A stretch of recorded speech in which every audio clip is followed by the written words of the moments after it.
Hello, everyone. Welcome back to the Big East. My name is Shinkari. I'm joined by Toxic Gerbil, and here we are getting ready for picks and pans of our final match of the day, final match of the evening for the folks over on the East Coast. Swap Butler places. University is taking on Creighton University here, the new folks on the block.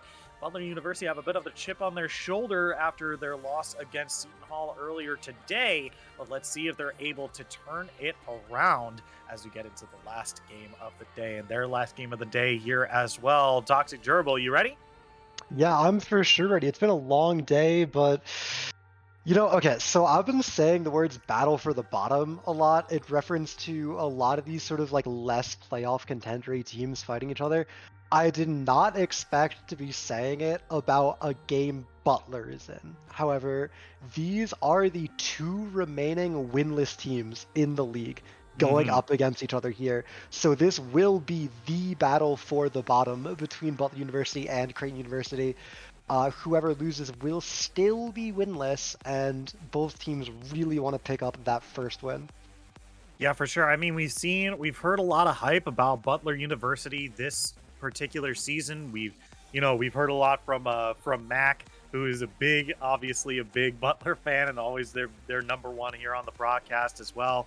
And we've seen some moments of brilliance from them, and we've seen them be able to take some games off of some higher tier teams. But we haven't been able to see them clinch that whole victory here. Whereas Creighton, on the other hand, I haven't seen a whole lot of them personally, but it doesn't seem like they're having as good of a season either. A lot of O2s in their record here. The new kids on the block don't seem to be having a good time their first time around here in the Big East. Yeah, I definitely think that Creighton is unfavored here. I think Butler is significantly favored against them. However, Creighton, if you look at their lineup, right, if you look at their ranks, it's all like gold, silver, platinum. So I look at this team as being very developmental. I feel like they're really not expected to win a match this year. However, I really have liked how they play the game. Yeah. I think they make a lot of individual mistakes and they get caught out a lot. But I think when it comes to objective and when it comes to macro, they don't just roll over like we see a lot of these weak teams do. They're always there to contest the fight. They're always there to make plays. They do the actual kind of macro stuff you would expect the good teams to be trying to do, and then it fails because they're 3,000 gold behind at Right. 12 minutes or whatever. But I really like the ideas from them, and I think that it's really valuable to get this practice and to improve and look toward next season where I think it could be a lot better. Yeah, for sure. I mean, I think you hit the nail on the head here with Creighton here. They're the new kids on the block. They're not 100% used to the meta in the Big East just yet, right? I think the top laners, right, are like a big contestant. Lots of brawlers, lots of brawling happen in the top lane. A whole lot across numerous seasons here. We have a lot of very good junglers as well. Who, and it takes a while to kind of adapt to a new competitive environment, especially right if you're not only just like a bunch of freshmen coming in for some of these collegiate teams, but also just being a new org on the block as well. So it might just be just doubly just that much more growing pains here for Creighton in this season. And I think you're right. I think that this season, you don't need to walk away being the best team after just joining, right? Obviously, it's great, but like Yep. coming into this and just learning as much as you can from these, you just get a lot better. And you already mentioned they're good at the macro play. They just need to fix up a lot of their singular plays, and we'll probably see a really good Creighton come spring. Yeah, I mean, Creighton is like brand new to Big East, right? This is their Yeah. first season. This team probably doesn't have any experience in competitive play whatsoever, right? So not only are we overcoming like a rank difference, we're also a bunch of solo queue warriors coming in to sort of play with teams that by now have been playing the competitive format for what, like 3 years? How long has this Big East production been on? I have A to while, say but around like 2017 or yeah, 2018. wow. It's been going That's on a for a lot, yeah. while. 4 or 5 years, right? Yeah, So yeah, like yeah. these teams in the league have experience in this type of game, and Creighton coming in new has such an uphill battle to face. But it seems like they're really not letting it dissuade them, right? I've talked to Mm, some of the Creighton players, and they all seem sort of very excited to learn and improve and to play. It feels like they are very passionate about getting better and that they're really trying. Even yeah. in all of their losses, they never look like they're just phoning it in. They're always trying to take fights and get something back until Nexus explodes. Yeah, for sure. And then that's how you know you've got a team with the big old P word, right? You have potential, right? Yeah. So that's got to be some good news coming into the spring here. But enough about the teams in general here. We're gonna take a look at some of these team compositions here. Carthago and Papa Jester down in the bot lane are sporting that Lucian Nami. A little bit nerfed after the changes to Electrocute for Nami specifically. Mhm. And we got the Swain one more time, but now it's on baking some damage, as well Yeah. as Kane one more time, and Graves up in the top lane for Newton. Yeah, so Lucian Nami has been nerfed. I believe even on the Worlds patch, it's actually nerfed and it's still Yeah, seeing a ton of play. It's one of the highest priority bot lanes in the game. So that electrocute, it means Lucian's going to be dealing, around like 75 less damage to you in like a combo in the early game, which in the yeah, early game that's a lot of damage, don't get me yeah. wrong, but Uh huh. when it's a 350 damage combo, having 75 less is not the end of the world. You're still going to dominate lane, especially into some of these squishier laners like a Senna and Sivir lane. Yeah, for sure. And I think the big thing for me is that even while the Halo, or excuse me, not Halo Blade, the Electrocute um build was prevalent. We had folks like Freak who was just like, yeah, I mean, like, Airy might not be as burst heavy, but it's comparable and just as good in a lot of cases to have that availability of that more flexibility for Nami in that bottom lane here. So I don't think it's really the end of the world with that nerf, right? Like you said, you're Yeah, going to be exactly. dealing like that 75 less damage on these early bursts, but for the most part, like, it's better just overall, just because, like, you could heal someone and give them a shield. You could Tide Caller's Blessing, a little bit extra health, which means Mhm. these engages will go a little bit longer. So it'll still be very good for this Nami Lucian lane. Still very, very good. Over for Creighton here, we've got Aatrox in the top lane, a Mumu jungle, Lissandra in the mid, and then we have a Sivir Senna bot lane. Talk to me, what do you think the strengths are for Creighton with this draft here? The Creighton draft, I think, is mostly just a lot of power picks sort of put together. I think Mm, Aatrox is a super high priority champion. He has a favorable matchup theoretically into the Graves. Now, obviously, we saw Noodly's Graves, right? I believe in him to come out on top in this matchup, but theoretically, right, Graves is winning this top matchup. It's a super powerful pick. Sivir, one of the best AD carries in the game. Being traded out for the Lucian Nami means it's a pretty meta bot lane overall. Senna, though, is a champion we really don't see that much of, and I would have liked to see either a more traditional enchanter or a tank support. This is definitely not a lineup that is lacking damage and needed a Senna inside of it, right? yeah, for sure. As yeah, I mean, you kind of hit the nail on the head here. I mean, the big thing is that this Amumu, luckily that they still have some solid front line here, right? Lissandra can build into more of like an AP juggernaut, Mhm.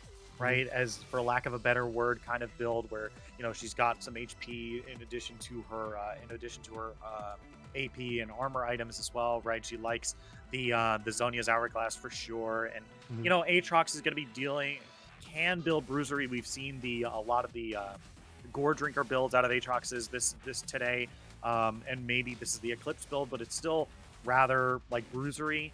But so and Samumu is going to be a lot of onus is going to be on him to build kind of purely tank. We might Mhm. not even see the Evan Shroud come out. We might see more of a Sunfire Aegis Well, it's come a out. jungle Amumu, so I'd have to Yeah, assume that it's yeah, probably not going to be an Evan Shroud this game. yeah, yeah. We have seen him pull out this Mumu in the jungle actually in previous weeks. It's a pick he likes. It's a pick that is very, very vulnerable to being invaded. That's sort Hmm. of the main reason we don't see a Mumu. He has great priority as a support because players do recognize he has tremendous kill potential, especially in the early game. He scales well with his ability to set up late game team fights. The issue with him in the jungle is just if you walk into his jungle, he can't really fight back. He doesn't have a way to escape. He can only go in. And so it's really easy to bully this champion. Yeah, for sure. And I think the big thing here is that Kane is a big counter jungler here, and is pretty Absolutely. good in the 1v1 as well. Especially, I mean, definitely better than a Mumu in the 1v1 for sure. So we'll have to be watching for these invades by Fear Magics here. This is not the jungler that we saw earlier before. This is a different jungler for Butler University here, but it should still be the same. A really odd amount of priority on the Kane from both Yeah, teams it's been here a as we are getting on. very caney type of day. I don't know what happened there. Canyon played it in Worlds, and I think it just infected everyone potentially. It's not a pick I particularly believe in, and if you'll remember, it lost both games at Worlds, so maybe not the most shining endorsement of it. However, it does have its merits. Uh, it can scale very well. The main problem is just that it is a very greedy champion. Kane wants the resources to be on him. He wants to spend time farming instead of ganking. Even a lot of Kanes will go into lanes and take their laners CS sometimes, right? And when you look at this Butler lineup, I don't think they need a greedy jungler. I think they need a Yeah. jungler who can set up a team fight. Something like a Sejuani would have been amazing here. Yeah, and Sejuani is one of those tanks that has some pretty solid base damages on her abilities too. So she could Mhm. have even like 1v1 to Mumu in like a lot of these cases as well, and has some good Yeah. mobility to counter jungle as well, right? So I think I don't like getting too much into the conversation of they could have picked this, they could have picked that, because I feel like with 160 champions, we could be here all day, right? So I still think the Kane pick is fine. I think it's good for counter jungling, for getting into the 1v1, and then later for being able to get past this kind of front line of Lissandra, Amumu, and Aatrox, and being able to dive onto Sivir in the back line for sure. Yeah. Fortunately for the side of Butler, there's not a whole lot of like range priority for Creighton to play with here, and so their lack of engage should not really end up mattering because they do have somewhat of a range advantage, and it's going to be on Creighton to engage into them, and their counter engage is really great, right? Graves is a champion that loves getting dived on. Swain obviously thrives when enemy champions are trying to run at him. So it should be fine to have this Kane. It's just, I don't know why we're seeing so much of it. It's definitely Yeah. overrepresented. Yeah, it's like 3 different junglers picked Kane in Yeah. the 3 matches that we saw, right? I don't think it has a 100% pick rate, but its pick rate is definitely a lot more than some of us were expecting. Yeah, I mean, yeah. So going off the Kane pick, right? It's like we could talk about it a little bit. But it's a lot. Looking at bot lane, right? Oh, another. Ooh, wait a minute, huge trade Noodly up in the already top been lane taken here. as Tim the Noodly. dog doing a whole bunch of damage back and forth, but Noodly's in some trouble here. He's low on HP, doesn't have a whole lot of healing, and Tim the dog does have some good burst damage and can dash through the minions if Noodly not paying attention here. That's going to be knocked into the air. The chains come out. The sweep is good. Tim the dog of the top lane kills Noodly 1v1 for first blood. And that's what I'm talking about, right? Aatrox famously is a counter pick into ranged top laners. It's a fight in the jungle. Ooh, yeah, One Fear Slayer Magic's not has able more to strength, but he grab. misses the Q. Yeah, that doesn't get a decent chunk of damage, but not able to grab that scuttle crab there. So be able to take away too much from him. There is some damage is flashed onto W as well. Armslayer is there, but I don't think they're able to do so. Look at the bot lane here. Carthago looking for a little bit more. Can't quite secure the kill just there. Zoe's Dude is still pretty healthy here as Noodly pulled back once again. So much damage from Tim the dog here, and even takes a turret shot as well. This is really bad for Noodly here. Yeah, Noodly already blew his teleport and his ghost here. Meanwhile, Tim the Dog has flash and teleport up, so if Noodly were to die again, it would be completely disastrous for him. But Tim the Dog goes and misses the first Q, misses the second. Yeah, But the third one miss finds the it. third though. Man, it's it's just so this is the worst. So I talk about a lot of bad things that happen in League of Legends, and we Yeah. both talk about that, right? The worst thing that happens is you die, go back to lane, barely get anything, and then die again, right? Oh yeah, especially when you're blowing teleport Yeah, to go back to lane, right? It yeah, feels awful. And now it's going to be Tim the Dog taking a reset, getting a huge buy, a full Dirk and boots completed here, going that yeah, snowball heavy Eclipse build even, right? yeah, And our eyes are definitely going to be on the top lane going forward. And I keep trying to say it, but there keeps trying to be action. Historically, Aatrox has been a counterpick to ranged top laners because himself, he is sort of pseudo ranged with how long his Q is, right? And that other champions just really can't contest his effective area. And so now that he's just the best top laner in the game and picked in every matchup, he dominates these ranged yeah. matchups. And that's exactly what we're seeing in the top lane. It's so hard for Noodly to walk up for anything right now. Yeah, especially when like a lot of those a lot of the times when you want to trade with Aatrox, you're just kind of incidentally in the range of his sweet spots, right? We even saw Yeah. it right there. Noodly nearly hit by the second Q right there, had to dash away. This is perfect spacing for these Aatrox Qs here, that this is just going to be even more insane. I'm loving the lethality build here because there's not going to be a single person on the enemy team that's going to be building armor or even stacking it, right? I think Swain might build his own. Swain might build his Zhonya's, right? Kane might build a Well, Death's Papa Dance. Jester's Wait, in a hold lot on. of danger here. Let's put this one on pause. Yeah. Papa Ooh, Jester they don't have forced to flash vision of away the here. flash, so it goes wide. Yeah. But yeah, I mean, there's going to be a deceptively large amount of armor. I feel like this is certainly going to be ninja tabbies on the Kane. Graves, of course, stacks grit, and each stack of grit is going to be a non-insignificant amount of armor as well. Swain potentially going to buy some armor. He's like the least likely, but there's going to be an hourglass coming through. Demon Helm is also going to give him some a little bit of armor as well. So there's a deceptive amount. However, the really nice thing about Eclipse is that it doesn't just give lethality. Its mythic passive is that it gives you percent armor pen, so it really does just do the best of both worlds. Oh, popping the World Ender here. Noodly trying to get away here, but the damage from Tim the Dog is just way too good. He's on a killing spree, 3-0. Fear Magic's making his way up into the top lane here, but does not want to fight the World Ender. Aatrox, as he dashes forward looking for the Q, not going to be able to find it this time. Has to get away. So now we're looking at a 3-0 Aatrox. That's not too good. That is absolutely scary. We said going into this, we thought Butler would be pretty favored, but they have subbed out their jungler and their mid laner, trying to give some more experience to, you know, the subs on the roster, get them stage ready for when these players have to go. But right now, they are definitely not getting the leads we would expect from their counterparts. And in the top lane, one of the main roster players is getting dominated. Yeah, for sure. I mean, Noodly showed us a pretty good match against Seton Hall, but against this Aatrox pickup here, it's just not even close. I mean, the only saving grace here is that Noodly has been farming really well, right? Like he's up 16 CS over his lane opponent, but that's really all that he has to his name at this point. Because down 3 kills, that is a not insignificant amount of gold in favor of Tim the Dog right now. Yeah, although speaking of farming, if you look at the gold, it's actually Butler who is in the lead, and it's all coming off the back of this bot lane. It is already a 40 CS lead as Noodly's in some danger again. One more time in some trouble. Tim the Dog still pushing out more. Noodly might be able to turn this around here. Gets the sweet spot on the first Q, throws out the second, flashes for the third. Tim the Dog is on a rampage.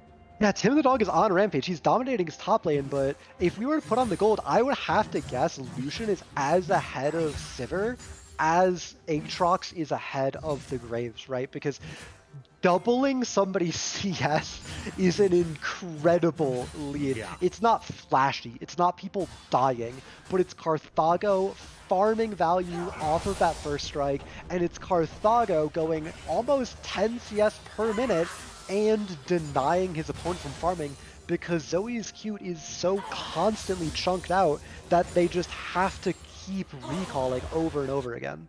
Yeah, Fear Magic's coming in for a gank here, and Papa Jester coming in from the top side as well, but they're not going to be able to grab any sort of significant leads there, as now One-Armed Slayer showing up into this top lane here, but I don't think he's going to be able to find anything on it really just yet. As wait a minute. Ooh, Uh-oh. hold in some trouble. This on. might be Well, a I'm Slayer's gank. level 6 as well. He doesn't even have to hit a Q. He can just walk up and press R. Yeah, He doesn't but it doesn't want look like it. He's wasting. He has to make a decision. He's spending so much time here. Yeah. He sees Fear Magic's on his blue, so we just immediately pass down to go counter jungle. And Fear Magic's actually walks away, so it's going to be One-Armed Slayer getting a free blue buff with no trade. Yeah, and Fear Magix doesn't even know where Amumu is right now, so they can't even go for this dragon action. Wait, are they going for the dragon right now? It looks like they're going to start up. They have so much bot lane pressure that I think they could. They opt not to. But now seeing One-Armed Slayer on the top side of the map, they should definitely walk down to the dragon. It should be free with how dominant this bot lane is.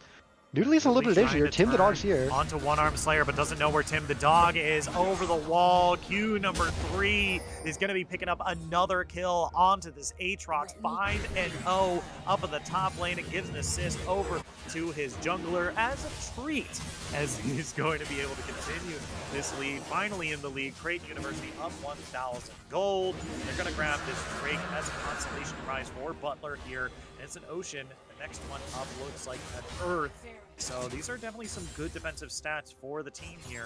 Just, man, it's just real tough against this Aatrox right here, and I fear for the rest of the team as we get closer to this mid game. Yeah. I have my only concern, right, is Tim the Dog's consistency, right? He is beating up Noodly, but we see it is still Noodly with a CS lead. Tim the Dog is not really that experienced with turning these leads into more. It's just kill gold as there's engaged in the bot lane. Yeah, that's a real good tidal wave onto Zoe's Q. That Culling is going to be able to find that as Nautilus is just flashing away from the bubble there. Not going to be able to grab that as Butler Carthago going to be able to dash away. Be able to get some gold into their pocket. Finally, like you said, they're almost double the amount of CS that Sivir has at this stage. Now a kill in their pocket as well.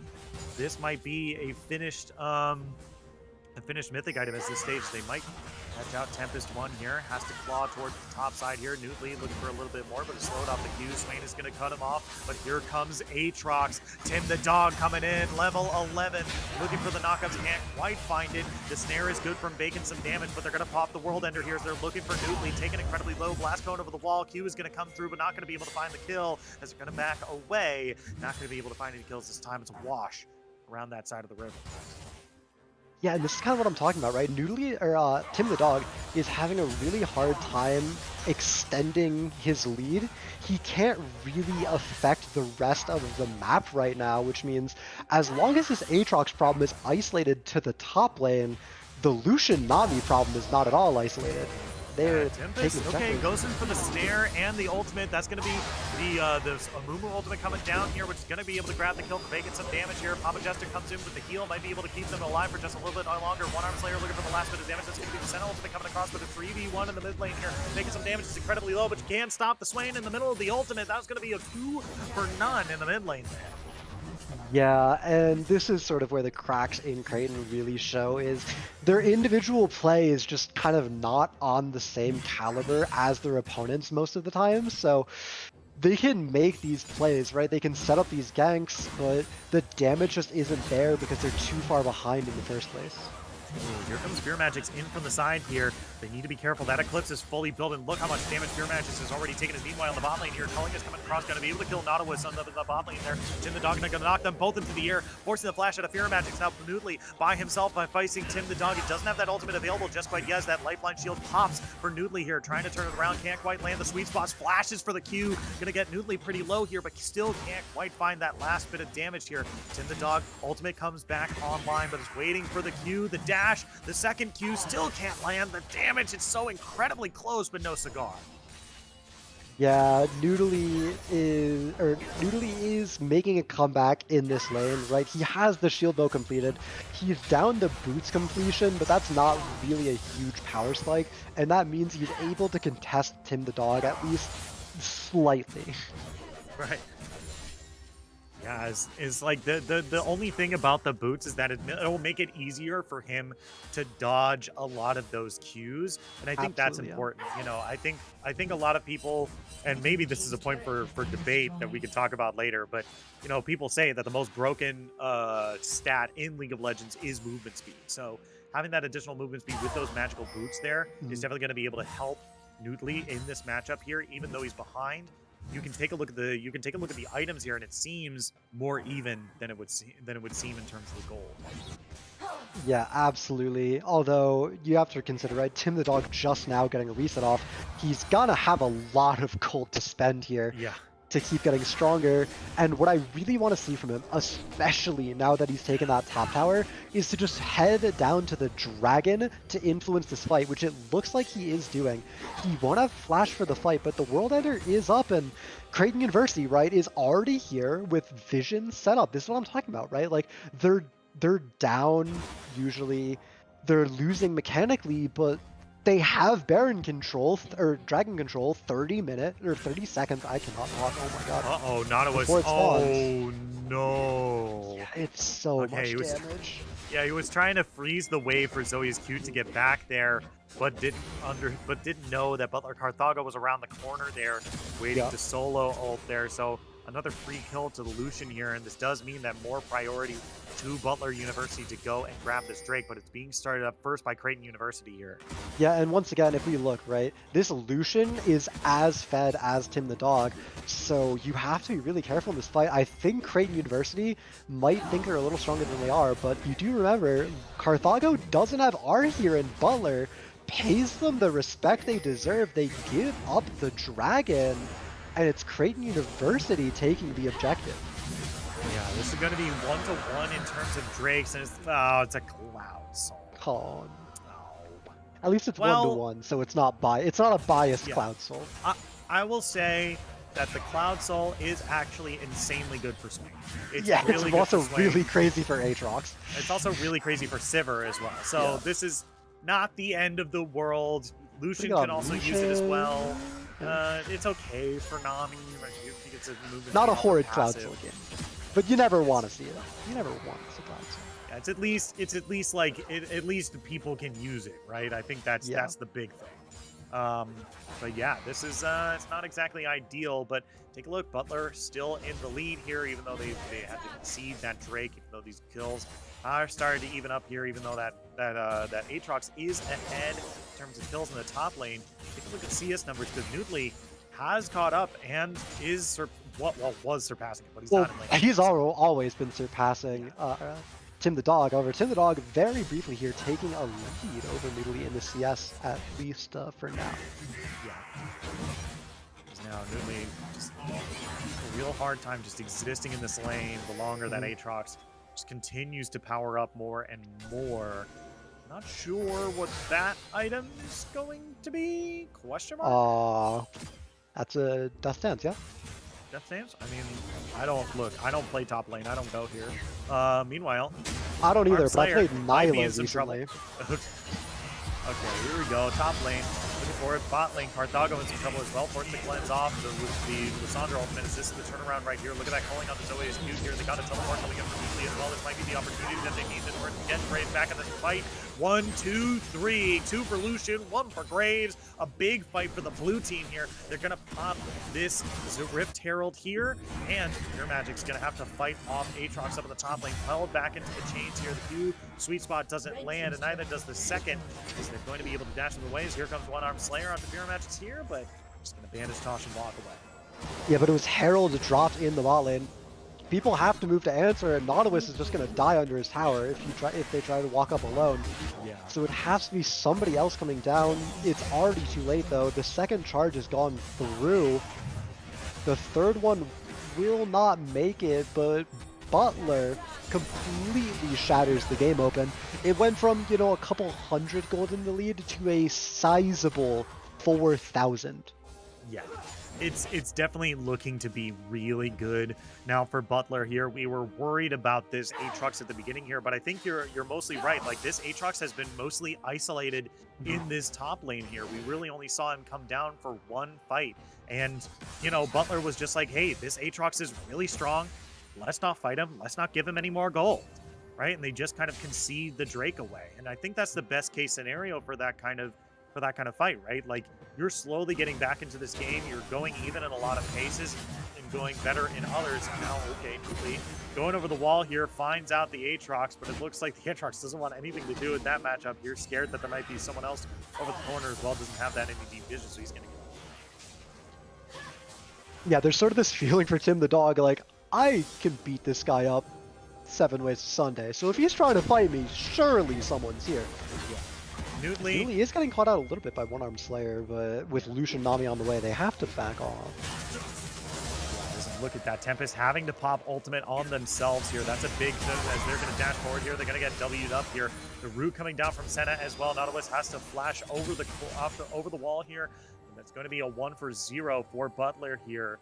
Nothing that they can really get off of that. There's still 3 people mid. And, you know, there's already tier 2 has already been taken bot, so it doesn't seem like Swain is going to be getting a whole lot there. And Graves still has a long way to go. So just an easy pick. Yeah, absolutely. And from here on, right, now that top lane has mostly been stabilized, right, your Lucian is stronger than this Aatrox is. He's got a Nami to support him as well, which is the ideal combo. Noodle even takes the crab away, unfortunately. Right.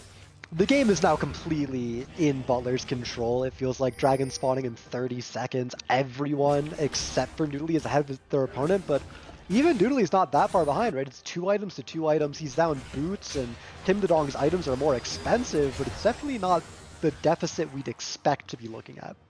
Yeah, and I think a lot of that is just chalked up to like his team being able to grab these 2 turrets in the bot lane, being able to keep up, and in most cases just out CS the Aatrox as well. And this is the message for all you gold and silver players out there. CS is pretty good. So as long as you can keep up in CS, you can definitely match the person who's been killing you a bunch in lane. You just gotta play patient. Yeah, absolutely. You gotta be patient. You gotta say, oh, well, I'm behind, but I'll take whatever I can get. I don't have to over-force anything. Speaking of forcing, there is a fight about to break out here. It's gonna be probably One-Armed Slayer starting it off. There really just is no actual engage besides maybe a Nami wave on the side of Butler.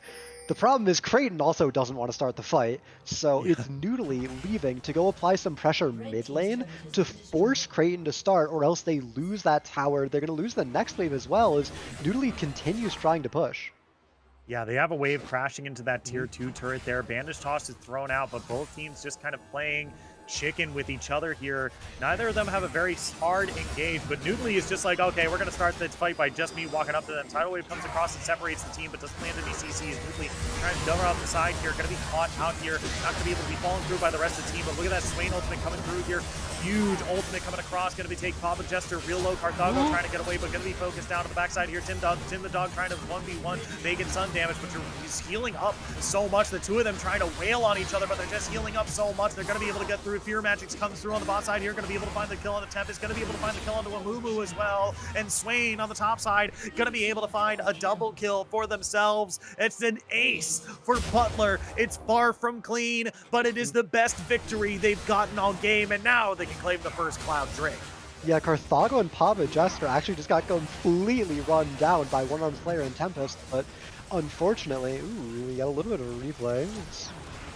We just see this back end of the fight, right? And Tim the Dog got chunked out by the Lucian R at the start of the fight, so he was fighting at a disadvantage already. It lasted so long that his R wore off, he wasn't getting the bonus healing, and if we look at his build, he has no magic resistance. It's only armor built up, and so even though the Swain is only on a Liandry, or a Rylai's, and a Lost Chapter at the time, because there's no magic damage from Tim the Dog, he was able to put out a good amount of damage.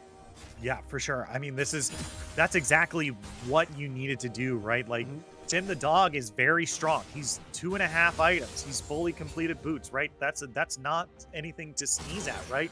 But when you basically itemize for specifically your lane opponent, right? And that's what he did, right? You kind of put the blinders on, and then the rest of the team comes through and punishes that, as they did here. Swain really, really good into that fight. So now Tim the Dog going to build that Maw of Malmortius as Carthago. Oh my god.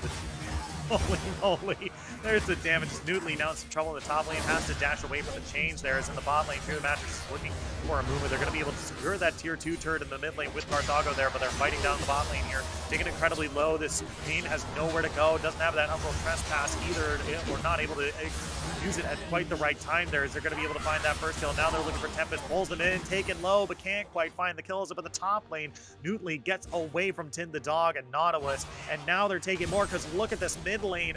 Carthago and Papa Jester are just wailing on the base. There's no one stopping them, and by the time they get back, they might even lose an inhibitor as well. No, they're feeling all the way back, but they are going to lose this outer top turret. What a play from Butler. What a huge swing for them. You know what's crazy? This game has lasted longer than the last one we just watched.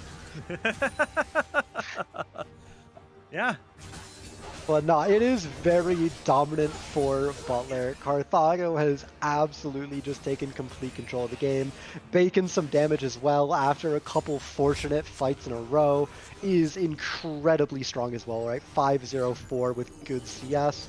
And Tim the Dog's impact has really fallen off. He hasn't been able to get anything more than those 5 kills he started the game with in the past, 10, 15 minutes. Yeah. And I think that's the big thing here, right? Like, he was strong in the beginning, but it looks like his power is just mostly plateaued out, right? Like, he's not CSing as much as Nootly is. He's not finding any more kills for his team, right? He's got some good kills, and he's the vast majority of his team's kills too. He's 5 out of 8. That's more than 50%. But yeah, it just seems like he hasn't been able to get anything else off of that either. Is on the hunt is Pop. They're looking for Nootly here. The claw comes out, looking for a little bit more. Going to be snared up, stunned, encased in that frozen prison there as they're trying to dash away. But here comes Carthago for the backside here. Going to be able to kill Nautilus, and with that movement speed coming down from Nami, might be able to catch up. We got a teleport coming in from Aatrox. They have to be careful here. Here comes the claw one more time, but Tempest has gone in at just the wrong moment as the Swain pops his ultimate, looking to fight Worldbreaker. Aatrox here, he's so strong, but you can only live for so long when the whole Butler crew is on top of you. 4 for 1 at the end of the day in favor of Butler University. They've now got a cannon wave, and they're shoving down the bot lane, and they're gonna run all the way to the base. Yeah, and it's just another one of those times where Creighton University goes for the proactive play, but they're just so far behind they don't actually have the damage to burst out Nootly before backup arrives, so he stalls out his death, and then all of a sudden there's a Lucian Nami behind you running you down, and you got nowhere to go because they're between you and your base. Yeah, for sure. Is now they're picking up 2 inhibitors and on their way out. I think they can just start making their way over to the Baron, right? These HP bars are pretty high. I mean, if not the Baron, then they can reset and look for this Drake as well. Like, there is a lot of opportunities for Butler to really run away and snowball this game right now as Carthago make his way out as One-Arm Slayer might actually be caught out here, throws out the bandage toss. Carthago looking for the reattachment here, but flash out on One-Arm Slayer, still looking for Carthago here, a good amount of damage, but is he going to be able to turn it around? Healing Smite comes through from Fear Match, trying to heal off the Smite from onto the Scuttle Crab here. They're looking for more. Tempest throws out the claw, goes back to the safety of his team. Fear Match pulled back in by the chains here. That's going to be a good stun snare combo. Fear Magic's in the middle of the team, going to go down. Zoya's Q is going to be the one picking up the kill there, as now they're making their way down to the Drake, spawning in about 15 seconds here. They're ready to go, but look at the top lane. Butler Nootly is already here. He's taking the objectives away. Butler is winning the same way they lost to Seton Hall earlier. Yeah, absolutely. I will say, though, this Butler roster, they're inexperienced without having that jungler, and especially without having Levi, definitely shows a little bit. They're having a very hard time, like, progressing and ending the game despite their immense lead, right? This Baron has been standing for so long with no one even looking at it.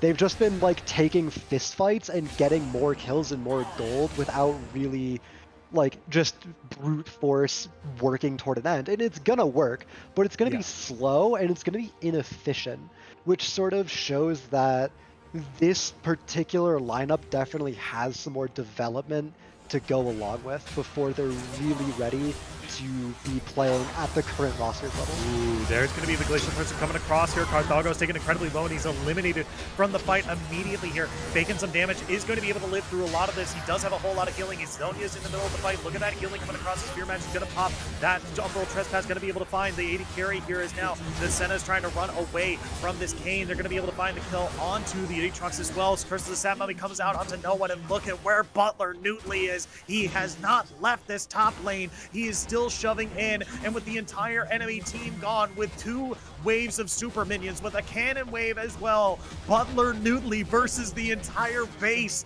Butler comes out with game number 1 victory over Creighton University in the final game of the day. This is going to give a good momentum going into game number 2 here as they finally destroy the Nexus.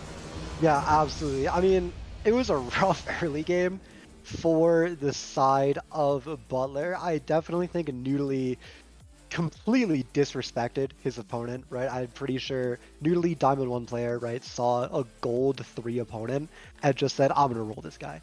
And very quickly learned a lesson about that as he got beat down by Tim the Dog in the top lane.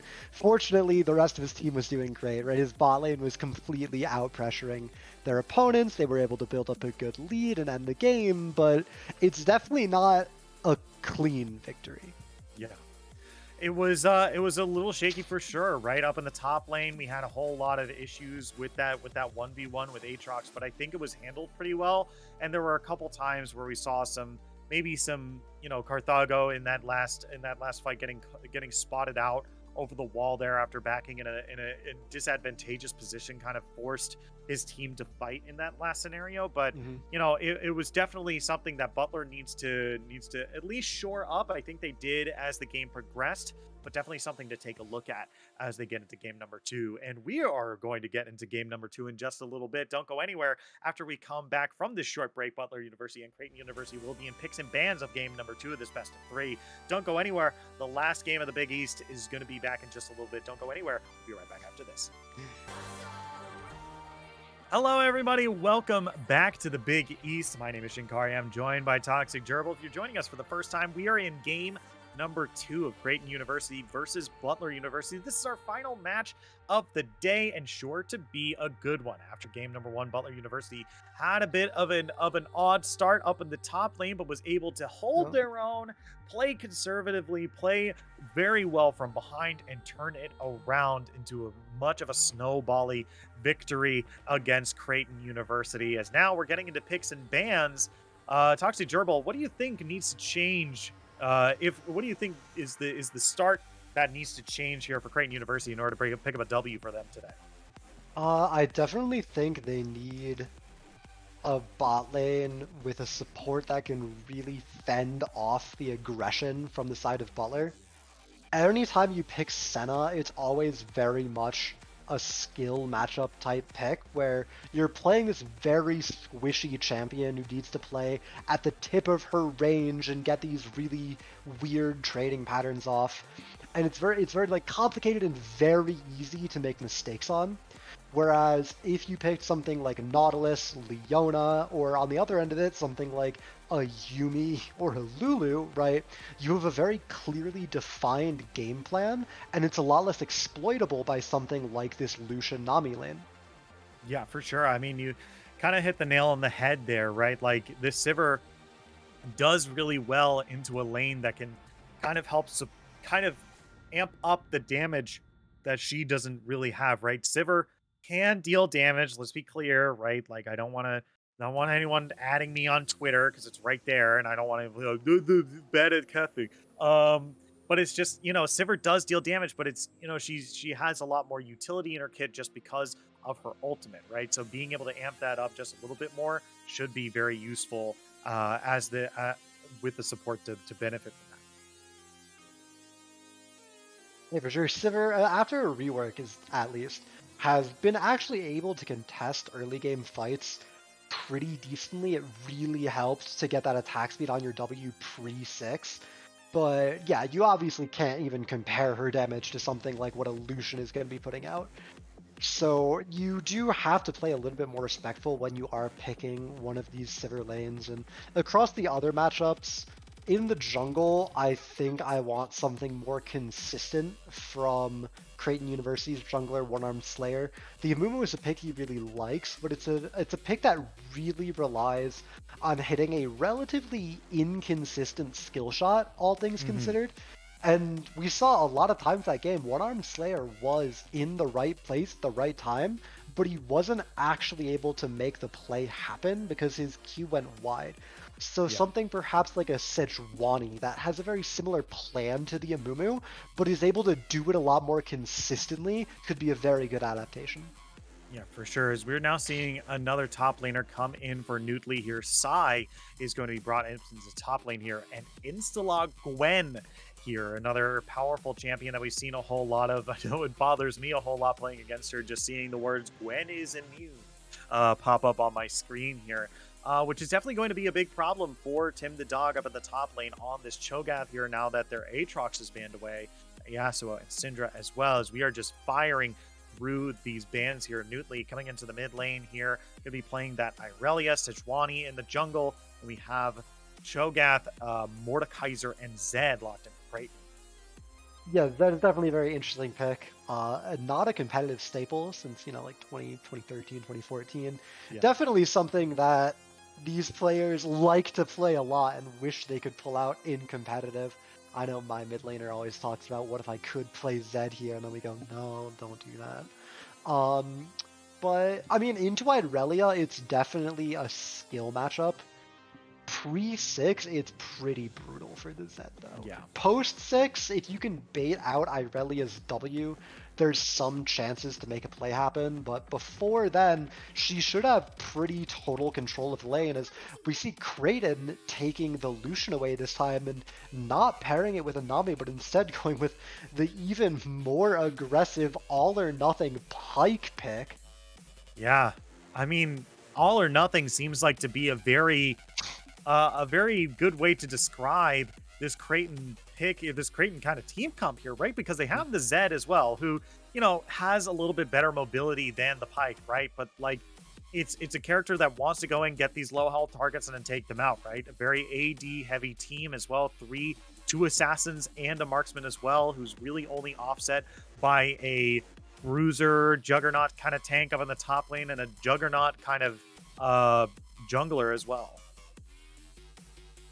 Yeah, for sure. I mean, there's going to be some pretty significant magic damage threats coming from the jungler, as well as the Cho'Gath puts out a very large amount of magic damage. Even if you're not going that AP build, those Vorpal spikes scale with your max health, which means even tank Cho'Gath is a very serious threat, and you need to get at least a little bit of MR to deal with him, especially if he has the Sunfire as well, which puts out a ton of magic damage. So a very split damage profile comp. I don't think they've indexed too heavily one way or the other. My real problem with it is more that it has to snowball, right? Like, if this team comp falls behind, none of these players function at stalling out a game and like getting farm and trading objectives. Every champion here, except maybe the Cho'Gath, really needs to get a lead and then keep pushing the tempo forward. Yeah. And that's going to be pretty hard to do, because it seemed like for Creighton the only person who was able to get the lead early was Tim the Dog up in the Mhm. top lane, right? And so Tim the Dog not really on a snowbally champion for sure, right? Doesn't really start scaling until level 6, right? And that's when we start to see Cho'Gath hit that infinite scaler kind of moment, right? So Yeah. that's a little bit of time for Gwen to really push the go button, right? Because Gwen is such a good dueler early. She has a lot of healing baked into her kit. She has so much damage, and she should be able to dodge a lot of the ruptures and even in some cases the vorpal strikes. It depends, right? With the mist, it's a very powerful 1v1 tool in a lot of these cases against the Cho'Gath. Yeah, even just the resistances it gives you if a champion's in melee range of you is also pretty valuable. a lot of true damage and healing on the champion as well makes her classically a tank counter pick. So a very favorable matchup for sure in the top lane for Sai on the Gwen. But really, when I look at this game, right, my eyes go toward the bot lane one way or another. This is going to be an absolutely explosive lane. Both teams have drafted very all-in heavy kill lanes, and once one fight happens and one side gets a double kill, it's just gonna completely blow the lane open, and the other side is not going to be able to fight them ever, and it's going to turn into a slaughter. Yeah, for sure. I mean, this is I mean, before we were talking about how good these two teams were at kind of being responsive, right? Being reactive to a lot of engagements, in game number one. And now it's the complete opposite, right?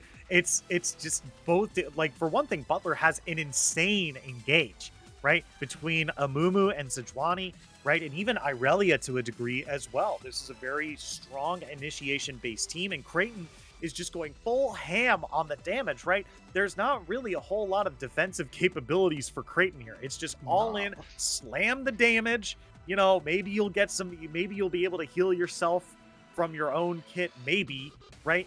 But it's just full ham on the damage, no breaks for both of these teams. Yeah, absolutely.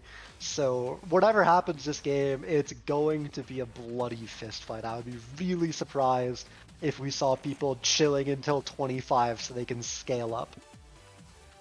Yeah, for sure. I mean, this is going to be once level 6 happens, or even when this first Drake happens, I'm expecting just a bloodbath on this map here, right? I don't think they're gonna wait. I think pre-6 they're gonna be fist fighting. Out the gate, they're gonna be hearing bells. Yeah. Hockey is gonna look like a pillow fight when we're done it's gonna with this game. Yeah, holy moly. Like chess boxing, but no one here knows how a knight moves. God. It reminds me of this. Oh man, I was reading. Me and a friend went down a rabbit hole of the chess drama, and I'm not going to get into the chess drama, but there was like a joke article, like a pseudo Onion news network that was reporting on it. And it was just like talking about the chess drama while also trying to explain the rules of chess as if they were 5. As one arm Slayer in some trouble here and clapped in the wall here, doesn't want to flash over the wall, but might pay for it with this life. Is taken incredibly low. First blood for Butler Carthago. Yeah, I did not think the fighting would start at level 1, I'll tell you that much. I thought people would at least want to get all 3 abilities before they started committing, but, one-arm Slayer walks a little too far forward, right?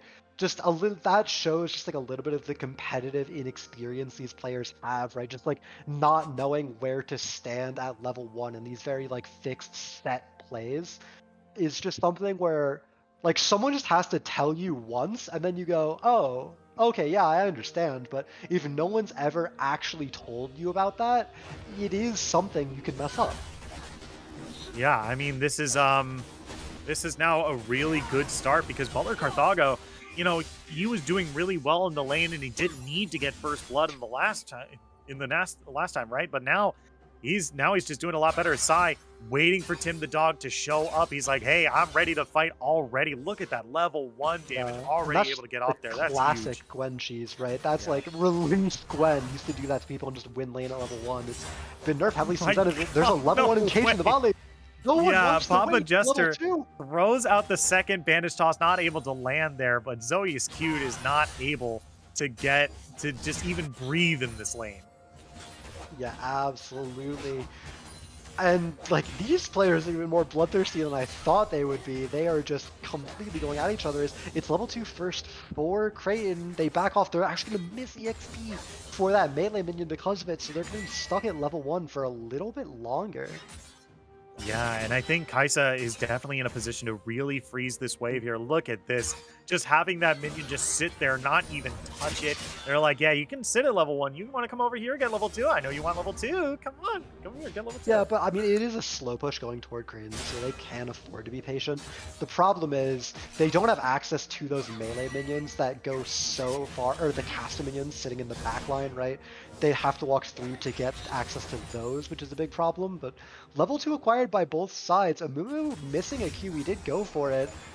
there might be a window to look for a play, but again, without that Nami, this Lucian doesn't really get the value out of his passive, which is something I feel like people forget about the Lucian Nami lane. That's why it's so good, right? Because Lucian, not only does the Nami bubble buff the Lucian, Lucian gets bonus damage whenever an ally gives him a buff as well. Yeah. And with Pyke, you don't get that bonus. You also just don't get the consistency of having Lucian be able to E forward and triple auto.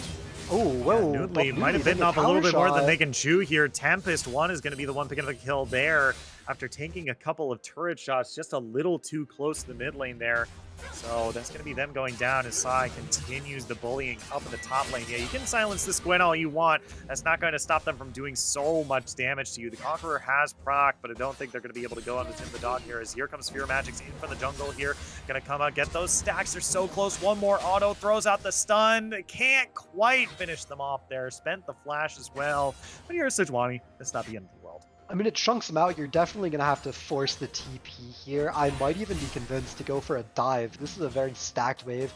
You don't want to allow Tim the Dog to get it, but it looks like they are just going to back off, and, you know, no harm, no foul, especially with his passive. Shogath is going to get a lot of sustain here. Yeah, Nautilus looking for a stun on the Butler. Carthago has to spend the flash in order to do so, and here comes One Arm Slayer in from the side here, but they're going to be able to turn it into a 1-for-1. Papa Jester here trying to walk away the tears, putting out as much damage as he can. Going to be able to flash away as well. It's 1-for-1 down in the bot lane. Yeah, looking at that play, it was very close, but I feel like Zoe is cute definitely disrespected Papa Jester.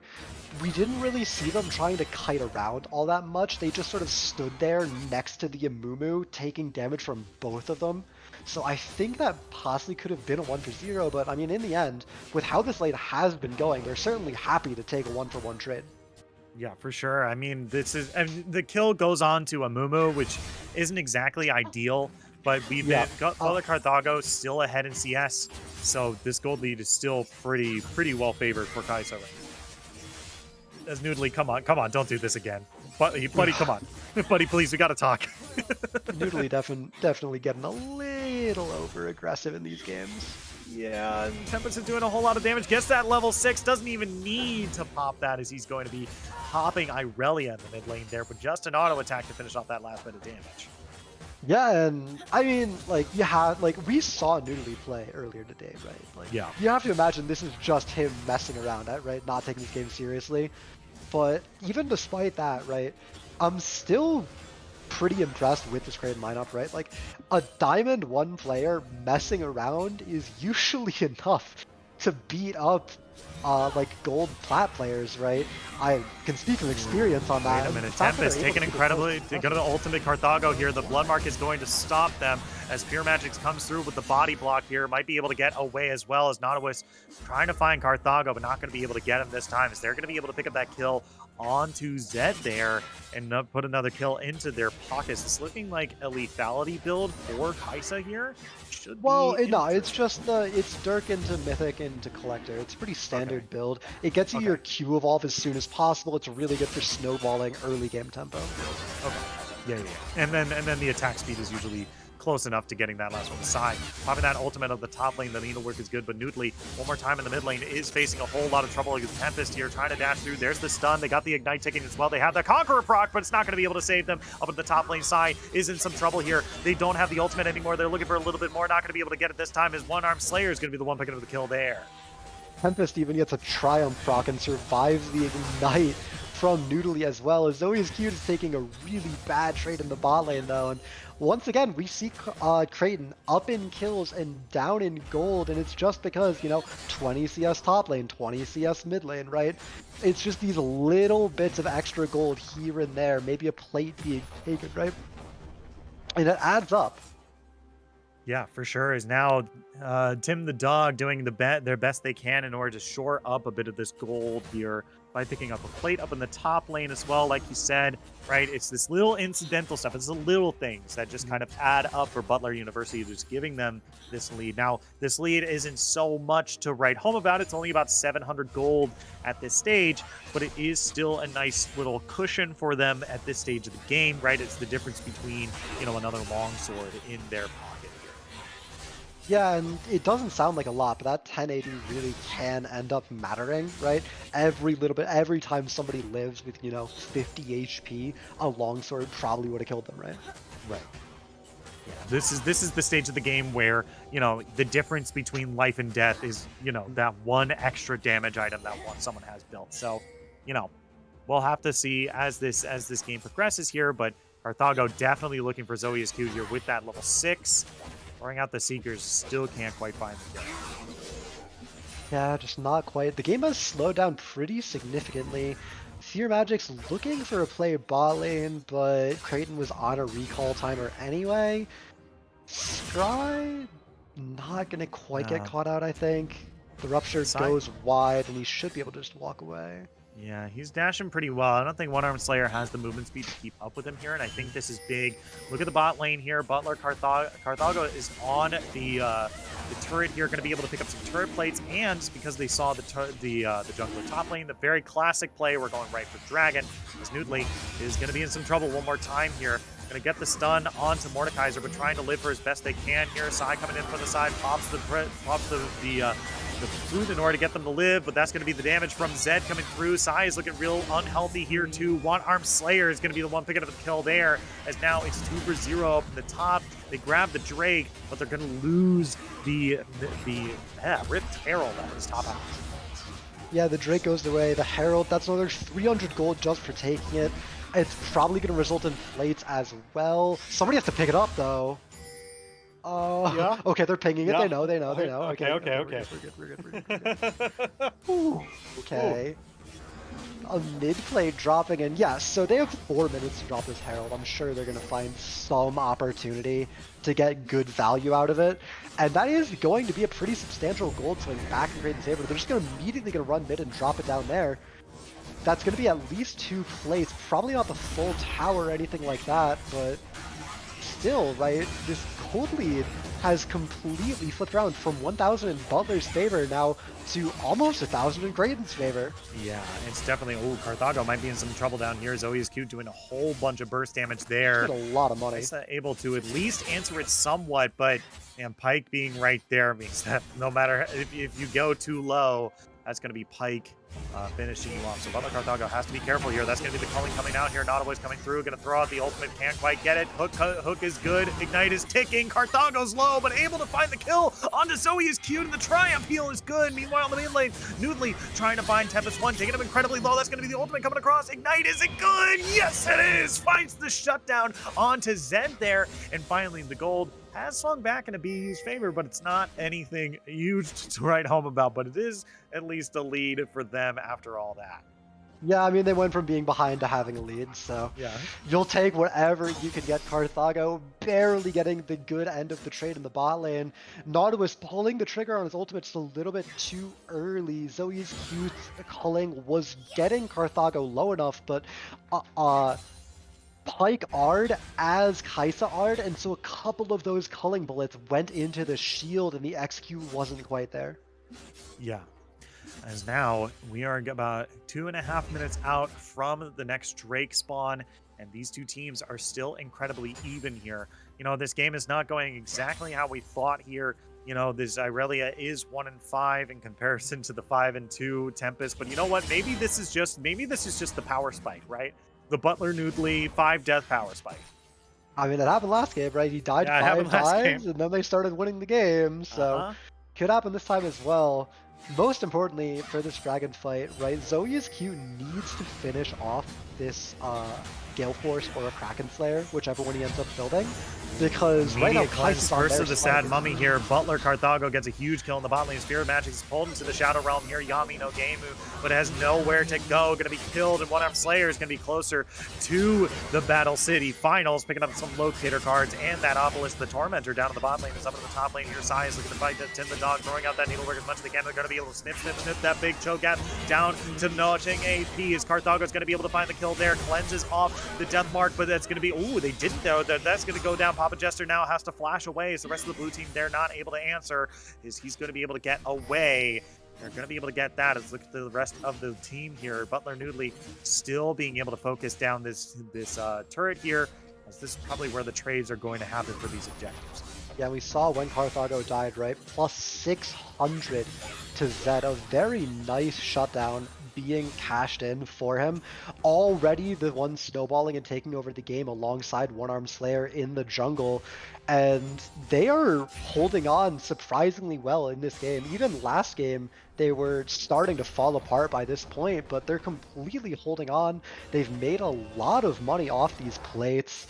And some of the plays aren't going their way. They'd certainly like Zoe's Q to be stronger, but if they just play around Tempest and One-Armed Slayer, those are champions that absolutely can deal with the Fed Kaisa, and once she's dealt with, ooh, Irelia looking for some revenge on a Tim the Dog here. This is for killing me 5 times last game. Butler Noodly comes out big on the top lane there, as this might be the mid lane going down to Lucian in the mid lane here. Bandage toss over the wall. Papa Jester is just going to scare Zoe's Cute away from this mid lane turret as they're answering up in the top. Irelia and Gwen, 2 folks really good at hitting down turrets. Yeah, I think Tim the Dog really thought that Noodly was weaker than he was. Probably wasn't paying attention to items, just saw the score line, right? You see somebody's 1-5-1. You think they're not going to be that strong, but it's a Bork Irelia. You've got only one item as well, and then you have boots, but your boots are mag resistance. They're not helping you at all against the Irelia either, so Tim the Dog does end up falling, and the top tower goes down. It's a dragon picked up, counter jungling though for the side of Butler. Gold lead back to 2,000 in Butler's favor. It has been swinging up and down. Yeah, it's another Cloud Soul here too, but luckily I think this is another one that's good for Butler. Again, Asai looking for the red team here, can't quite find the 2 assassins as they dash away.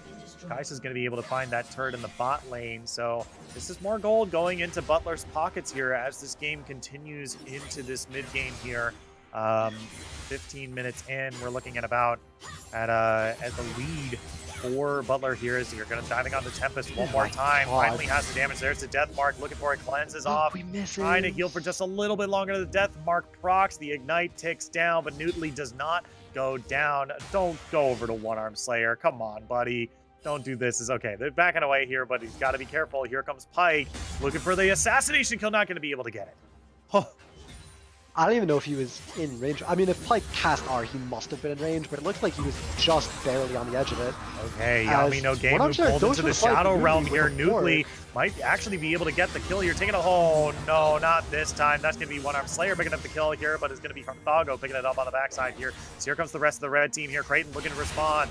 They're looking for something here. Throws out the hook, doesn't land, but here comes the Lucian. That's going to be the dash in. Doesn't have that Curse of the Sad Mummy able to activate next, and now the rest of the team trying to look the team here, trying to keep going, trying to dash away. There's only one member left on the blue team here. They're taking down Sai. Meanwhile, in the top lane is pushing that tier 2, but I think Creighton is in position to answer in kind. They're going to be able to even out this gold a lot more and focus onto this Rift here.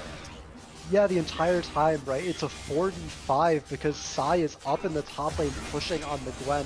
He gets a turret as a nice little bit of compensation, but it's a fight going completely in the favor of Creighton. They get the mid tower, they get second Herald. That's going to be more gold, more tower damage later on as well, and they're still down a little bit of gold, 1,000, but I think he wanted to place a ward. We've all done. We've been there. We've all been there. I don't know if I've been there. We've all been but yeah, we've all been there. We've all been there. It's just a little bit of a misclick there. I think this cashed in the 300 gold. It's fine. It's second fine. Herald. Who cares? Yeah, it's just second Herald. Anyway, Ravenous Hydra completed for Tempest. Gonna help the wave clear a lot, and more importantly, going to give him even more Omnivamp, right? Eclipse Ravenous Hydra is basically the maximum amount of Omnivamp you can get. So Tempest, deceptively hard to kill in these fights, but maybe not hard enough as he gets 2-man here. Ooh, yeah, I mean, this healing is only good if you can return the damage here. Good bandage toss on the Nautilus here. Papa Jester still looking for a little bit more, forcing the Pike to flash over the wall there, as that's going to be the next kill, as now Sai Might be caught out here. One-Arm Slayer in the bush, but Noodly coming in as well. This might be the 2v1 that they One-Arm Slayer doesn't want to look for. The Needlework coming across. Vanish toss over the wall. So he's cute is in some trouble. Has to dash away. They're still looking for more. Dashing forward. Double. Noodly looking for a little bit more. 1, 2 hits of the auto attacks, and Noodly's going to be able to find that kill there. Tim the Dog coming through, looking for maybe some easy kills on the Papa Jester, maybe onto Noodly as well, but it might have bitten off a little bit more than he can chew this time. Cho'Gath doesn't find the kill, and another goes over to Butler now, as Nautilus might be caught out here, dashed onto by Carthago, gonna be able to find that kill as well, and Butler has finally stopped playing around, and now they're messing with Creighton no matter where they find them on the map. Yeah, I mean, Creighton held on for a pretty significant amount of time here, but Butler finally does find the decisive back-breaking play for themselves. Creighton finally does not have the kill lead, and it's 5,000 gold in favor of Butler as well. And this game, I would really like to see them play a little bit more disciplined to try and end the game sort of as soon as possible. They're making their way over to this Wind Dragon, which means that's probably what they're going to want to do. So it's just going to be, the dragon fight, take the dragon, go pressure Baron after because it's going to be spawning at 20, and, very just procedurally end the game. Yeah, I think this is going to be the 1-2 punch that they need here. Cloud Drake spawning in 10 seconds. Tempest has vision over the wall here. Might be able to find some good, decent poke damage here. As this fight at least starts to fuel up here. Take a look at where Noodly is on the top side here. They might look to just delay these backs as Noodly continues the split push here, but Sai is going to be knocked into the air. Bandage tossed into the enemy team. You see if they're looking for the Curse of the Sad Mummy. They're going to be able to do so, as Sai is going to be able to find 1 kill. Zoe's Q's taken incredibly low. Sai is going to be able to find 2. That's going to be Carthago picking up 1 on the backside there, as One-Arm Slayer is going to be able to find Sejuani inside the Shadow Realm, and now Cho'Gath is the only member left standing as Noodly continuing to push on the top side here. Carthago has the mid lane. Sai teleports to the top to help out Noodly, and now we've got a 2v1 scenario up in the top lane here. I don't think Tim the Dog is going to be able to stop Irelia and Gwen as they continue to shove in these waves. Yeah, I definitely don't think so either. In a 4v5 scenario, Butler is able to get a victory off the back of Carthago. It's in a little bit of danger, but they have to be a little careful. Irelia ultimate comes around here. Nautilus is not going to be able to find it as Sai comes through, as Carthago comes in from the side with that invisibility. Tempest is taking incredibly low, and that's a whole bunch of damage on the Zed there. One-Arm Slayer onto Carthago here. Does not have that Shadow Realm available. That's the invincible shield coming across, but it's going to be that last bit of damage that they need in order to live. Carthago taking incredibly low, but it's going to be Tim the Dog. Chewing on Kaisa for the shutdown. Yeah, another 4 for 4 being 4 for 3, sorry, being traded out once again in Butler's favor, although, they did give out a shutdown, but they got the inhibitor. They're gonna get the dragon, they're gonna respawn, head over to Baron, and that's probably gonna be all she wrote, right? The top lane's gonna be pressuring by itself, and then you can just run mid and end the game. Yes, we now see the dragon coming through here. Tim the Dog does not have that ultimate available in order to truly contest this, but can fight Fear Magics here as Papa Jester dives onto the big Kaiju right here. Blue team able to secure the Drake here, but now here comes Pyke in from the side. I don't think they want to fight this. Papa Jester forced to flash over the wall if he doesn't want to stay here for too long. Fear Magic's taken incredibly low, but they're going to flash out. Here comes Noodly in from the side, going to be able to land a stun, but Tempest is looking to fight, and so is the rest of the team as well. It's only 2v4 as here comes Gwen onto Tempest. Side taken pretty low here. The death mark is about to pop onto Noodly here, as now they're backing away. Both teams not able to fully engage, and they're going to back away. The Cloud Drake safely in the hands of BU. Fear flashes spent for a dragon is not the end of the world. It would have loved to be a little bit cleaner, but they're going to be happy with that at the end of the day. It's going to be the top Herald getting taken down, mid lane getting shoved out, and this build is very sustain heavy, and it feels like a very split push oriented build by the Zed here. But we don't see that, right? This feels like, oh, I want to go to a side lane and wave clear and sustain up and win trades. But he's just playing it like the very standard assassin Zed playstyle, and the damage has been pretty lacking because of it. Yeah, now we see a 2-person dive on a Noodly here, going to get that damage reduction, looking for a little bit more. He's healing so much off of both of these here, but they're not going to be able to live through both Tim the Dog and Tempest here, so they're going to go down. One member of BU has been taken off the map here, which makes this Baron just that much harder to take. Yeah, and once again, right, we see this Butler lineup really stalling out the end game. They have such a commanding position, 6,000 gold lead. Notably, it was an 8,000 gold lead, I'm pretty sure. It's actually gone down because of these recent plays, but they are just like stalling out the game. They're not very cleanly taking these paths to ending the game like we've seen from Seton Hall and DePaul when they played their dominant victories.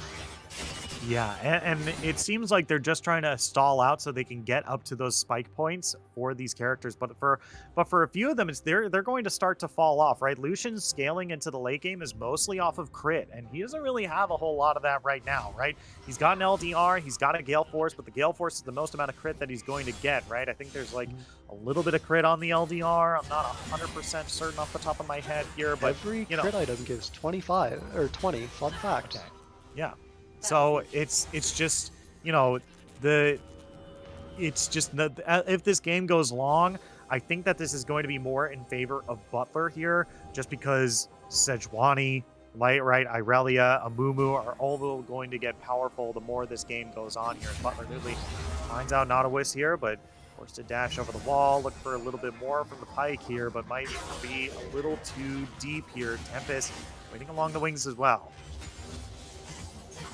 Yeah, Noodly on a flank, but not a lot of follow immediately in the area, so this one's gonna hit, but no one to actually go in on it, as Sai very easily winning this side lane matchup by now. The sustain is just too strong, although Tempest is here. Oh, yeah, that's already a huge amount of burst Not a one damage for right one, not there, a and Tim 1v1 the dog anymore. is unstoppable. Yeah, Tim the Dog is unstoppable. He's been a pretty shining light for his team in both of these games. However, they just haven't really been able to convert much off of anything that's been happening. They just have been falling too far behind in at least one place. Bot lane, right, has been so dominant for the side of Butler, and both games have just been everyone's kind of whatever, and then Carthago is running everyone down. Yeah, for sure is now. We are, man, it's this Baron has been on the map for so long, and neither And no team has one's even really looked looked at at it. it. Yeah. Noodly caught again here. I'm not quite sure what they're looking for here. They're going to be able to find a kill onto the pike here, but are they going to be able to live 1 through 4? Let's see if they're going to be able to. One-arm Slayer here gets that full shield for themselves, and they have the lifeline shield to survive just a little bit longer here. They'll have Yeah. to dash away as they I live think the one-arm 1v4s. Slayer. Take a look at the bot lane. Gwen is taking some turrets here. They're going to delay this as much as they can. Tim the dog in some trouble here as they dive forward. Going to get that maximum stacks. Let's see if they're able to do more. That's going to be the bandage toss coming out from Amumu here. That's going to be the Glacial Prison not landing on anyone, but Sai is finally joining the fight. The needlework is pop 1, 2, 3. That's a lot of damage. Shutdown for Kaisa here. Dashing forward onto Tempest. Diable kill for Carthago there as we take a look. The last turret inhibitor turret goes down, and now they're going to get the mid inhibitor. They're going to get the top inhibitor. They're going to start wailing on this Nexus here because there's 3 members from Creighton down here as Papa Jester dives right in, throws out that Curse of the Sad Mummy, but really only finds the stun onto 1. Gwen goes down to the turret, and now it's a triple kill for Carthago here. Nautilus showing up, trying to keep them off the Nexus as much as possible, but I think they're looking for the pentakill. I don't think you should do this quite yet. They've got folks respawning in just a little bit. I think you should just end the game. Okay, there we go. I mean, we're going to take the unofficial quadra kill there. They're going to take down the Nexus. That's the ace to boot as well. Butler University takes the game, takes the match 2-0. All right, yeah, Butler putting in their substitute lineups, giving them a little bit of stage experience, and you can definitely tell the difference for the off-brand team. It's definitely not butter, but Yeah. fortunately they're able to find the win anyway, get a little bit more experience under their belt, and overall, I mean, just like a pretty standard game against Creighton. It feels like all of their games have looked pretty similar, unfortunately. Yeah. For sure. I mean, this was definitely it was a game by Butler for sure. I don't think I was overly impressed by anything that was done here, right? Like I like the idea of giving some subs some time on the to play against some of these folks.